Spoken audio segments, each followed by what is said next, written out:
Numa decisão sem precedentes que abalou o mundo da realeza e a política britânica, o parlamento do Reino Unido votou pelo exílio permanente do príncipe Harry e Meghan Markle, da Grã-Bretanha. Os outrora acarinhados membros da família real enfrentam agora uma proibição total de entrada no país que moldou as suas vidas públicas. Então, o que levou a esta decisão histórica? Como irá remodelar a monarquia? E o que significa para Harry e Meghan? Acompanhe-nos enquanto desvendamos a chocante decisão do Parlamento do Reino Unido contra Harry e Meghan. A Câmara mergulhou num silêncio tão profundo que parecia quase antinatural, o tipo de quietude que surge uma vez por geração. Os membros do Parlamento, normalmente barulhentos, turbulentos e constantemente em conflito durante as votações, congelaram completamente quando o presidente da Câmara se aproximou da tribuna. A sua voz, geralmente firme e inabalável, vacilou ligeiramente enquanto lia os resultados em voz alta.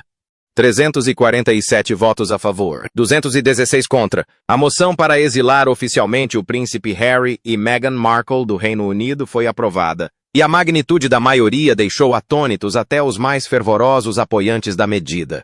Por um instante, nada mudou. Depois a Câmara irrompeu, não com aplausos, nem com vaias, mas com um som muito mais estranho, um murmúrio baixo e crescente, espalhando-se pelos bancos como um incêndio florestal. Era um suspiro coletivo de incredulidade, misturado com uma satisfação sombria, um ruído que sugeria mais admiração do que celebração. Lá fora, o ar frio de dezembro em Westminster carregava os gritos frenéticos dos jornalistas que ali se encontravam posicionados desde o amanhecer, de telefones na mão, apressando-se a transmitir a notícia.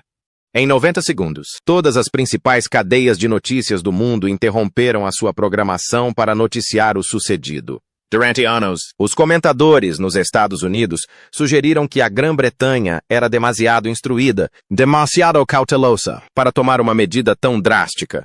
Hoje, essa suposição revelou-se desastrosamente errada.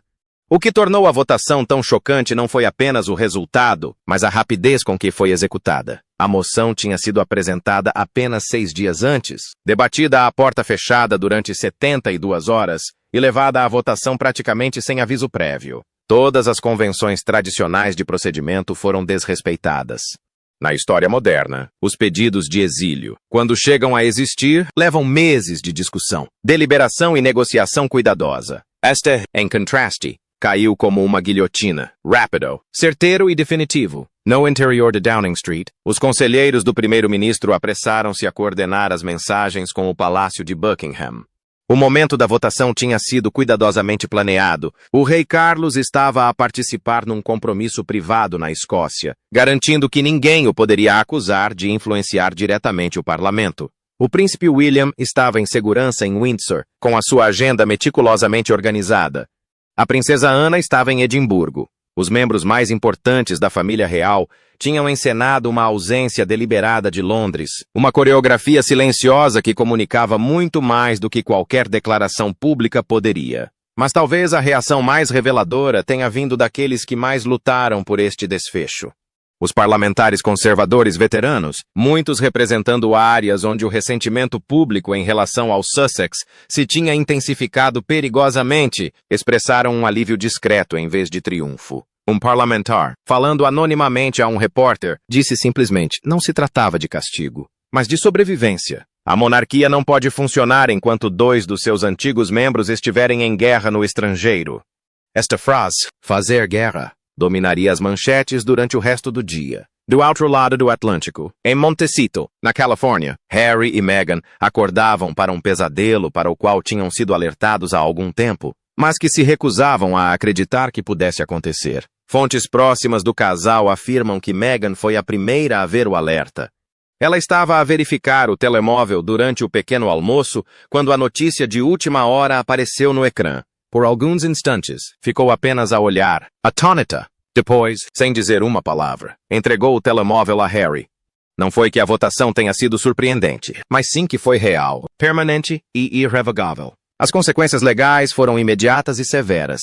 Nos termos da moção, Harry e Meghan foram proibidos de entrar no Reino Unido durante pelo menos 10 anos, com possíveis prorrogações a serem revistas pelo parlamento. Qualquer tentativa de regresso implicaria prisão e deportação imediatas. As suas propriedades na Grã-Bretanha, incluindo a Frogmore Cottage, seriam confiscadas pela coroa britânica. Os seus restantes títulos cerimoniais, já destituídos de funções oficiais, seriam formalmente anulados. Até os seus filhos, Archie e Lilibet, enfrentariam restrições de viagem para o Reino Unido até atingirem a maioridade e poderem fazer petições de forma independente. Ao meio-dia, o Palácio de Buckingham divulgou um comunicado tão curto que chegava a ser frio na sua brevidade. A questão é para o parlamento e para o governo.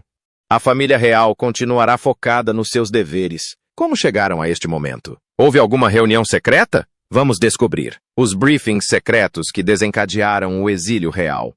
O primeiro sinal de que algo sem precedentes estava prestes a acontecer surgiu no início de novembro, quando um pequeno grupo de parlamentares recebeu convites para uma reunião privada no gabinete do governo.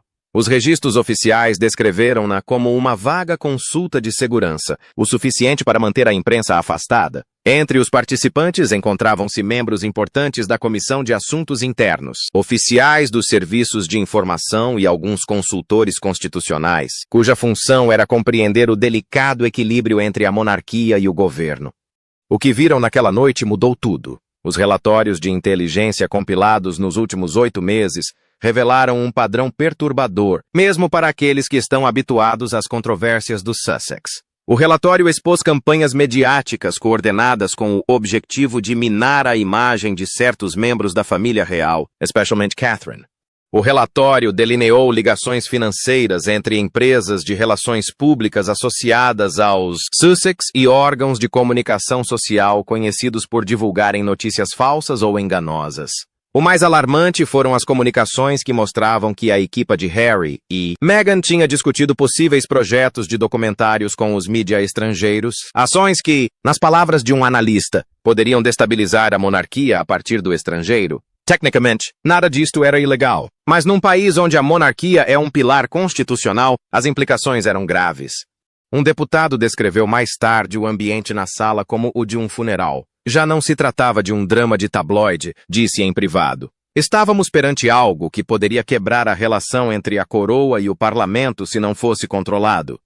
3 semanas depois, teve lugar uma segunda reunião num local seguro em Westminster. Por esta altura, o círculo tinha se alargado para incluir figuras importantes de ambos os principais partidos. Uma rara demonstração de consenso bipartidário na política britânica moderna. A situação em Sussex tornara-se algo maior do que política, uma ameaça constitucional.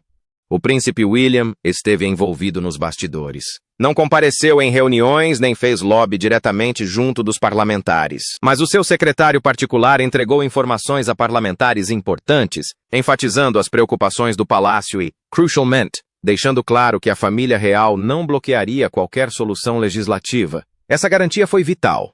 Sem isso, o parlamento nunca teria conseguido agir. A princesa Ana também desempenhou o seu papel. Num jantar privado com ministros de alto nível, no final de novembro, ela fez um comentário que deixou os presentes desconfortáveis.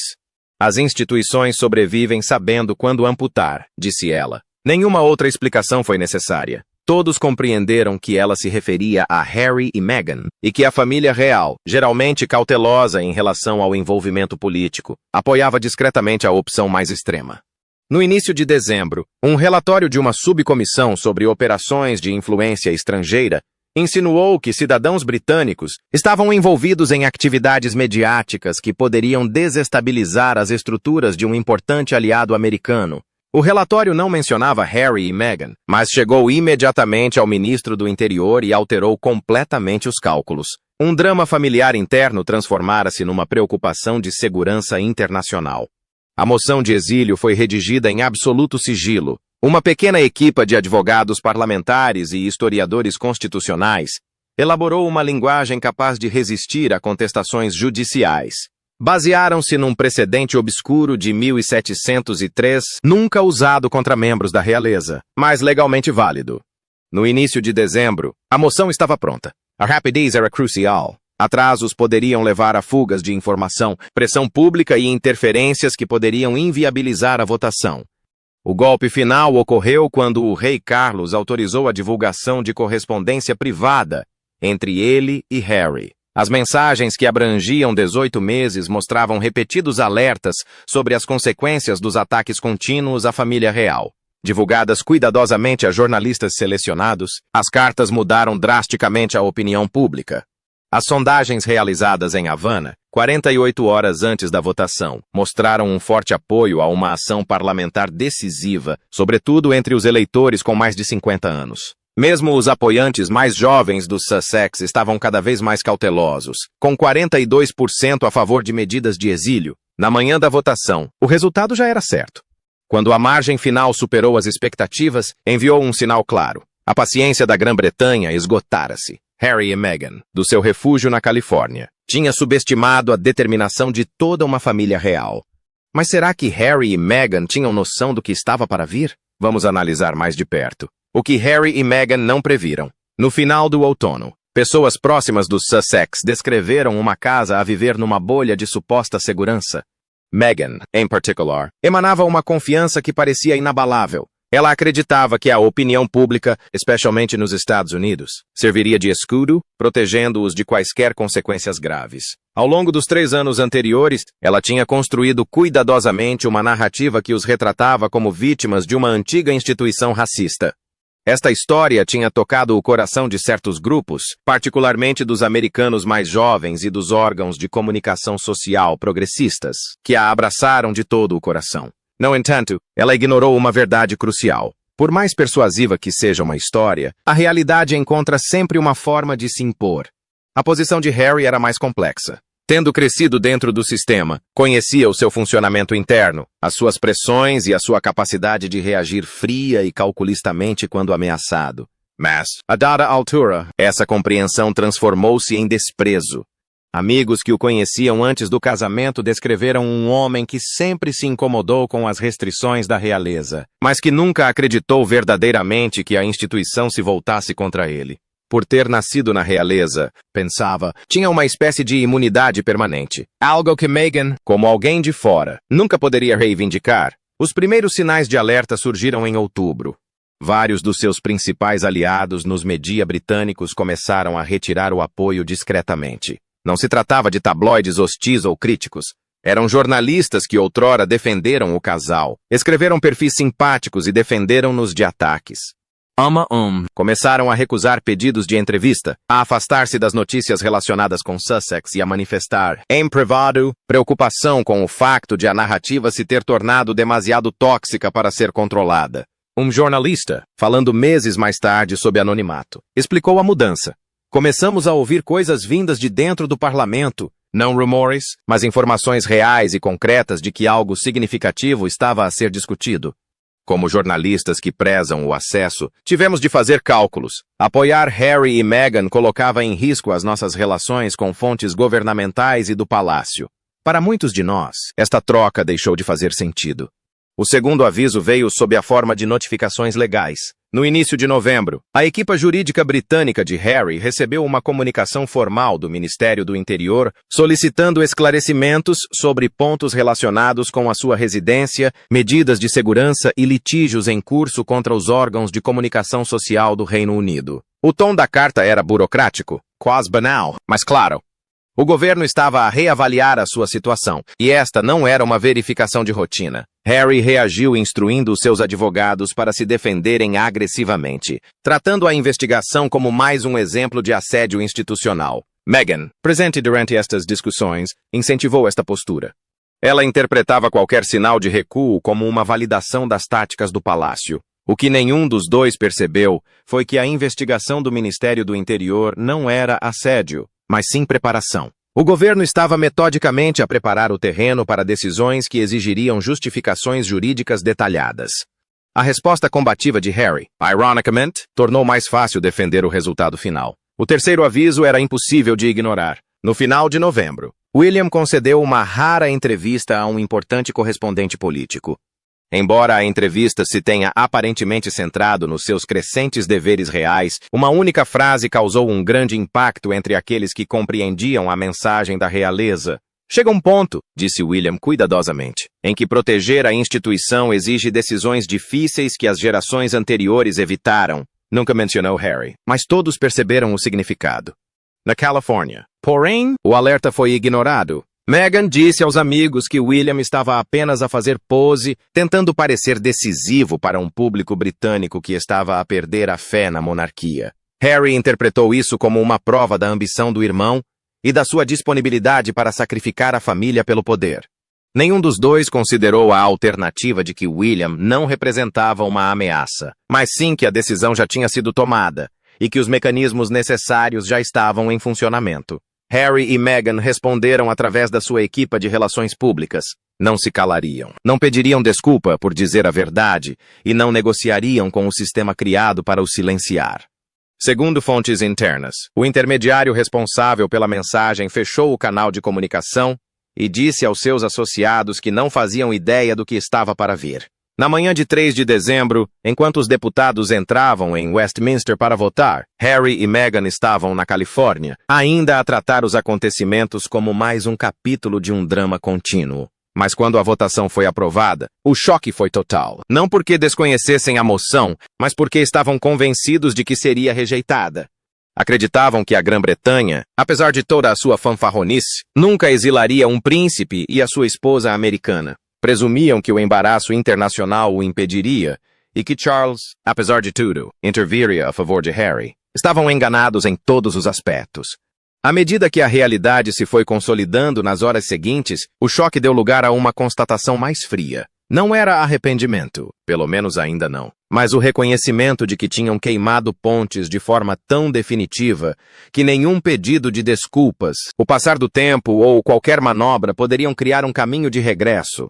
Pela primeira vez desde que tinham deixado a Grã-Bretanha em 2020. Harry e Meghan viam-se confrontados com um futuro sem plano B, sem rota de fuga e sem qualquer certeza sobre o que aconteceria a seguir. Que medidas legais adotou o parlamento? Vamos descobrir. Uma onda de choque constitucional que abalou a monarquia. A 3 de dezembro, o que se desenrolou em Westminster foi muito mais do que um drama político. Foi um choque constitucional que os especialistas em direito irão analisar durante décadas. O parlamento votou pelo exílio de Harry e Meghan, acionando ferramentas legais que a maioria das pessoas presumia pertencerem apenas a livros de história empoeirados. Aos olhos dos legisladores, o casal tinha ultrapassado uma linha que nenhum membro da realeza moderna tinha alguma vez ultrapassado. A base jurídica para o exílio provém de uma particularidade do direito constitucional britânico. Ao contrário dos países com constituições escritas que definem claramente os poderes, a Grã-Bretanha baseia-se em séculos de precedentes e na supremacia parlamentar. Em termos simples, o parlamento pode aprovar quase qualquer lei de uma só vez, desde que consiga reunir votos suficientes. A lei utilizada para o exílio dos Sussex foi originalmente criada há séculos para proteger a nação durante as crises políticas. Concedia ao parlamento o poder de banir as pessoas cujas ações fossem vistas como uma ameaça à segurança ou à estabilidade do país. A lei era intencionalmente vaga, porque naquela época, a precisão na linguagem jurídica era considerada uma fraqueza. Os estudiosos modernos presumiam que estes poderes estavam há muito obsoletos, substituídos pelas proteções dos direitos humanos. O dia 3 de dezembro provou o contrário. O Ministério do Interior agiu com uma rapidez surpreendente. 6 horas após a votação, Harry e Meghan receberam notificações formais através dos seus advogados. Os documentos, num total de 47 páginas, detalhavam minuciosamente os termos do exílio. Foram proibidos de entrar no Reino Unido durante pelo menos 10 anos. Qualquer tentativa de regresso resultaria em prisão e deportação imediatas. Embora os seus passaportes britânicos não tenham sido oficialmente cancelados, as bases de dados internacionais identificaram-nos, alertando as autoridades fronteiriças de todo o mundo. A apreensão dos seus bens ocorreu com a mesma rapidez. Frogmore Cottage, a casa em Windsor onde viviam, foi oficialmente retomada pela coroa antes do pôr do sol. Os seus pertences foram catalogados, embalados e armazenados em local seguro para envio internacional. As medidas de segurança foram imediatamente desativadas. Harry lutou durante muito tempo nos tribunais britânicos pela proteção policial financiada pelos contribuintes durante as suas visitas, mas essa batalha tornou-se irrelevante da noite para o dia. A partilha de informações entre as autoridades britânicas e americanas sobre as ameaças contra os Sussex foi também suspensa. Embora a segurança privada americana ainda pudesse operar, a perda desta ligação eliminou uma camada crítica de proteção. As consequências financeiras foram igualmente dramáticas.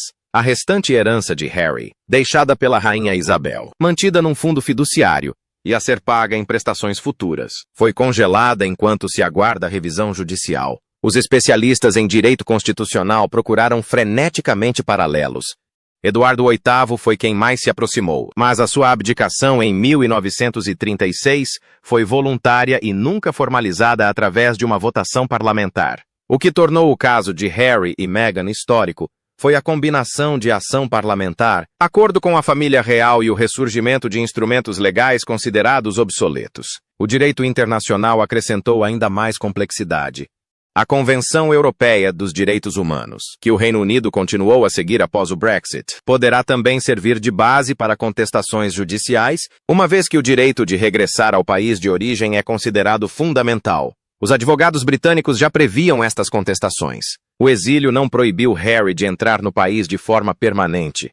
Tratava-se de uma restrição temporária baseada no juízo do parlamento sobre a necessidade constitucional. Esta distinção específica conferia proteção jurídica suficiente para resistir a contestações imediatas.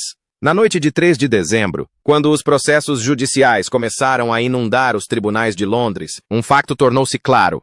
A relação entre a Grã-Bretanha e o Duque e a Duquesa de Sussex mudara para sempre. Para Harry, a ferida mais profunda não era nem legal nem financeira. Era existencial. Nasceu com uma identidade real que nunca poderia ser completamente abandonada. Agora, pela primeira vez, essa identidade fora forçosamente arrancada ao único país que a poderia validar. Como reagiu a família real? Vamos descobrir. A resposta silenciosa da família real. Após a votação no parlamento, o Palácio de Buckingham estava estranhamente silencioso, quase como se cada movimento tivesse sido ensaiado com antecedência. Não houve reuniões de emergência, nem telefonemas frenéticos, nem sinais de uma crise iminente. Os colaboradores desempenharam as suas funções com a precisão de quem já tinha previsto este desfecho, como se cada passo tivesse sido pré-programado.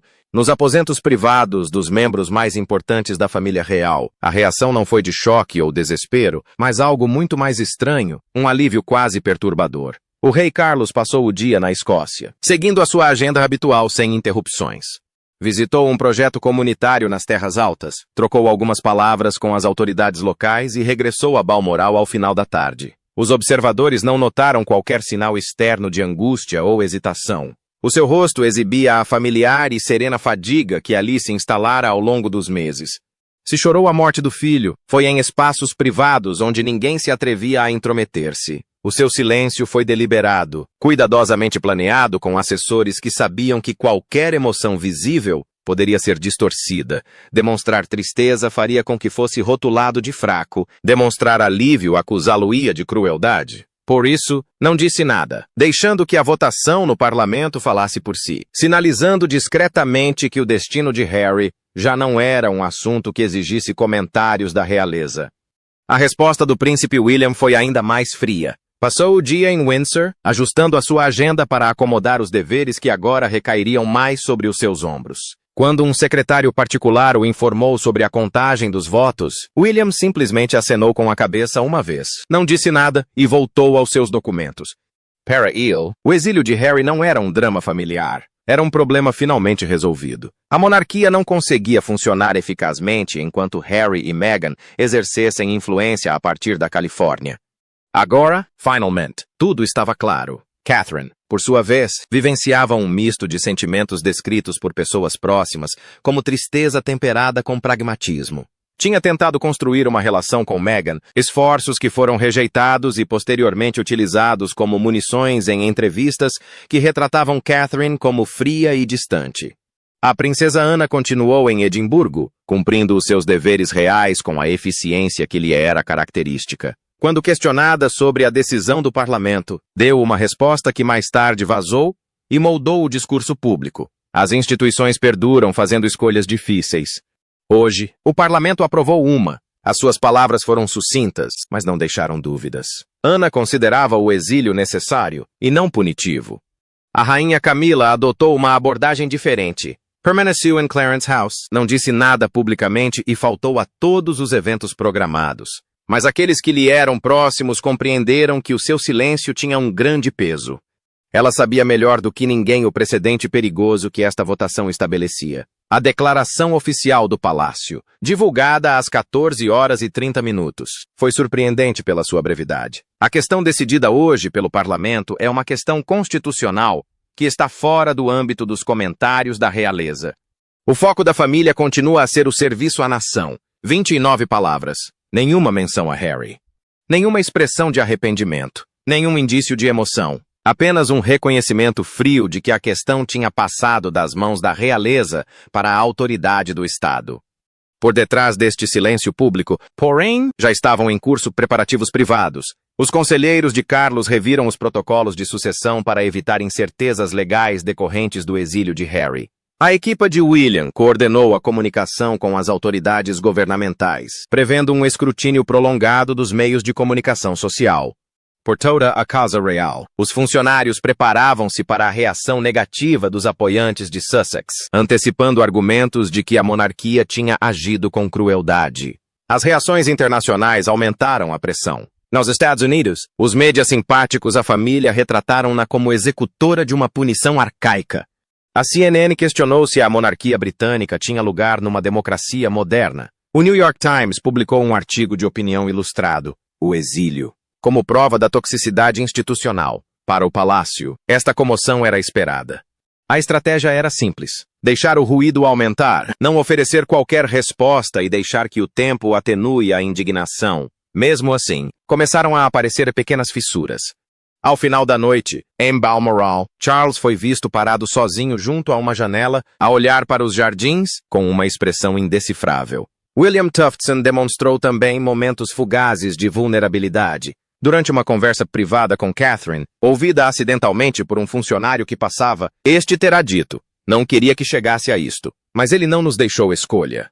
Mesmo esta rara admissão enfatizou a necessidade, não o arrependimento. O que significa este exílio para o futuro de Harry e Meghan? Vamos analisar mais de perto. O futuro de Harry e Meghan.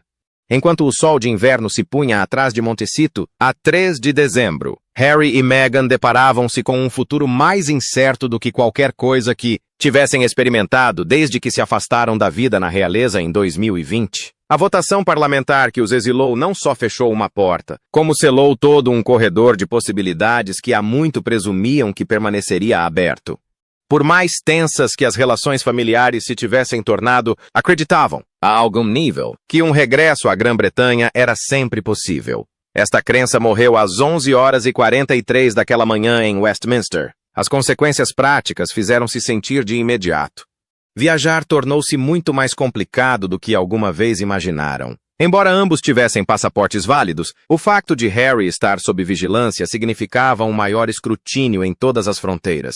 Os países com fortes laços de inteligência com a Grã-Bretanha ou acordos de extradição poderiam agora tratá-lo como uma ameaça à segurança. Os convites para eventos europeus, antes rotineiros, passaram a exigir uma análise minuciosa, deixando os anfitriões preocupados com possíveis repercussões diplomáticas.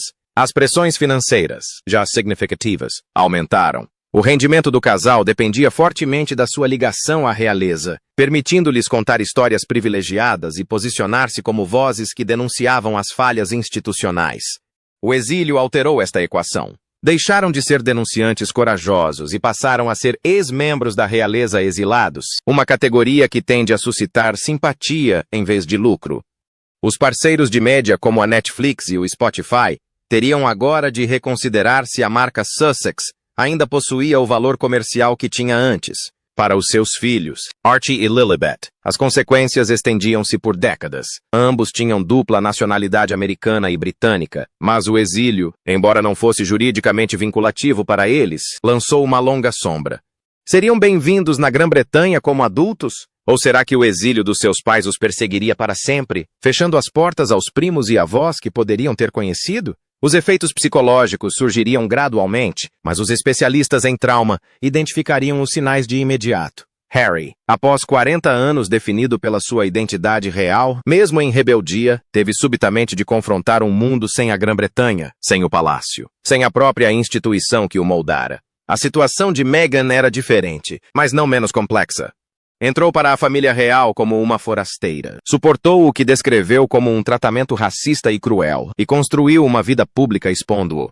Para alguns, o exílio pode parecer uma vindicação, uma confirmação da toxicidade que ela há muito denunciava. Mas o exílio também significou o fracasso, a incapacidade de navegar por um sistema do qual sobreviveram inúmeras mulheres antes dela.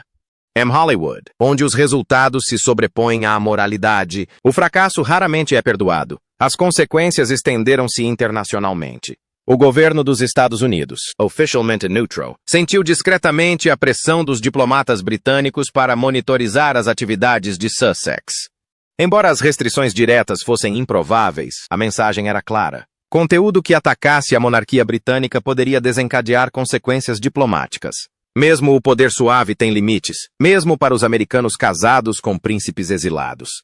Para a monarquia, o exílio resolveu um problema urgente. Harry e Meghan já não conseguiam destabilizar a instituição por dentro, mas isso criou novas vulnerabilidades. As críticas internacionais foram intensas. As gerações mais jovens, especialmente fora da Grã-Bretanha, viram a mudança como prova de que a monarquia era antiquada, vingativa e incapaz de mudar. Essas percepções não desapareceriam rapidamente. O príncipe William, agora herdeiro sem irmão rival, enfrentou um tipo diferente de escrutínio. Seria avaliado não só pela sua própria liderança, mas também pela capacidade da monarquia que um dia lideraria para justificar a frieza demonstrada a Harry. Então, o que pensa da chocante decisão do Parlamento do Reino Unido de exilar Harry e Meghan da Grã-Bretanha? Partilhe a sua opinião nos comentários. Não se esqueça de gostar e subscrever.